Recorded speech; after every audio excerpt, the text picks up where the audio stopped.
సమీక్షలు ఈరోజు బిజీగా గడిపారు సీఎం రేవంత్ రెడ్డి. సచివాలయంలో మంత్రులు ఉన్నతాధికారులతో భేటీ అయిన CM Revanth BC, minority, tribal welfare, irrigation, Kalyana Lakshmi, Shaadi Mubarak, Medaram జాతర ఏర్పాట్లపై సంబంధిత అధికారులతో సమీక్ష నిర్వహించారు.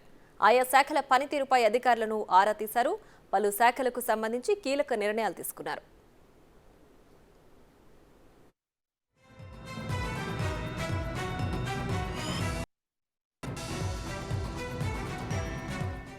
6 గ్యారంటీల అమలుపై ఫోకస్ పెంచిన సీఎం రేవంత్ దీనికి సంబంధించి కీలక ఆదేశాలు జారీ చేశారు.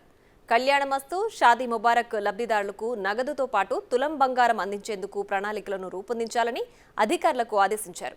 బీసీ, మైనార్టీ, గిరిజన సంక్షేమ శాఖ సమీక్ష నిర్వహించి కీలక నిర్ణయాలు తీసుకున్నారు.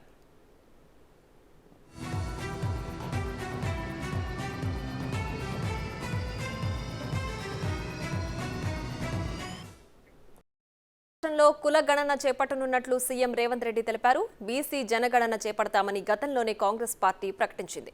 దీనికి అనుగుణంగా అసెంబ్లీ సమావేశాల్లో బిల్లు ప్రవేశపెట్టాలని ప్రాథమికంగా నిర్ణయించారు. బీసీ జనాభా ప్రాతిపదికన బడ్జెట్లో నిధులు కేటాయించేందుకు వీలుగా ఈ నిర్ణయం తీసుకున్నట్లు తెలుస్తోంది.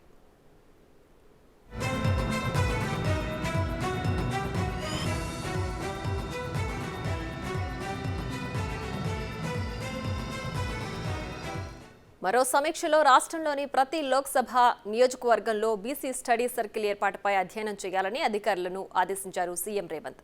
అద్దె భవనాల్లో కొనసాగుతున్న స్కూళ్లకు సొంత భవనాలు నిర్మించేందుకు ప్రణాళికలు సిద్ధం చేయాలన్నారు. సంక్షేమ హాస్టళ్లకు గ్రీన్ ఛానల్ ద్వారా నిధులు విడుదల చేసేందుకు ప్రణాళికలు రూపొందించాలని సూచించారు.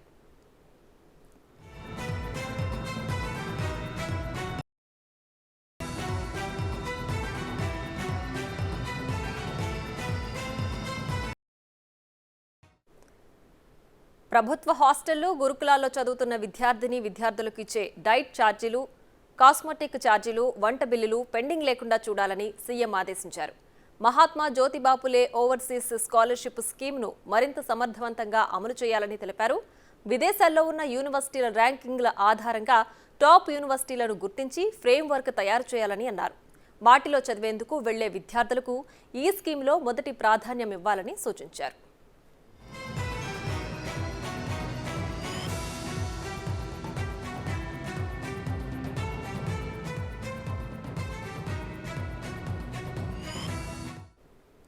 ఎస్సీ, ఎస్టీ, బీసీ సంక్షేమ గురుకుల విద్యా సంస్థలన్నీ వేర్వేరు చోట్ల విడివిడిగా కాకుండా ఇంటిగ్రేటెడ్ ఎడ్యుకేషన్ హబ్ ఏర్పాటు చేయాలన్నారు సీఎం రేవంత్. నియోజకవర్గానికి ఒక ఇంటిగ్రేటెడ్ హబ్ నిర్మించే ప్రతిపాదనలు సిద్ధం చేయాలన్నారు. ఎడ్యుకేషన్ హబ్ల నిర్మాణానికి కార్పొరేట్ సంస్థలు, కంపెనీల సహకారం తీసుకోవాలని, సిఎస్ఆర్ ఫండ్స్ను సమీకరించాలన్నారు. ముందుకొచ్చే దాతల నుంచి విరాళాలు స్వీకరించి ఈ భవన నిర్మాణాలు చేపట్టాలని సూచించారు.